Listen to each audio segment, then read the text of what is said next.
ఒక్కోసారి మా అమ్మతో గొడవ వేసుకొని అన్నం తిన్నాను. మా అమ్మ నైట్ వచ్చింది, పగలంతా తినలేదుగా, వీడికి మాడు ఉంటుందని నైట్ పండుకుంటే వచ్చాయా అయిపోయింది, ఏదో అయిపోయింది, లేచి తినరా అంటుంది. ఆమె ఎప్పుడు ఆమె రావాలని నేను అట్ట బిగుసుకొని పండుకుంటా. ఆమె వచ్చి పిలిచింది, ఇంకో లొంగిందిరా అనుకొని ఏదో వచ్చేది అంట. అంత కోపం ఎందుకయ్యా?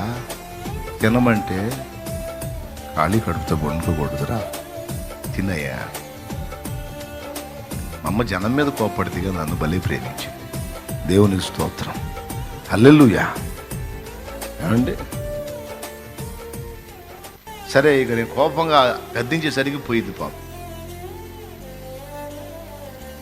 ఇక మళ్ళా నా కడుపులో ఆకలి, లోపల ఫీలింగ్ ఏం తెలుసు, ఎందుకురా నీకు హెచ్చులు? అరే పద్ధతికి వచ్చి అమ్మ పిలిచినప్పుడు పోయి ఆ బెట్టుగా పోయి తినక ఈ ఓవర్ యాక్షన్ ఎందుకురా?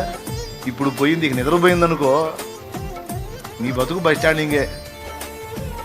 ఎందుకు పోయి తింటే పరువు తక్కువ.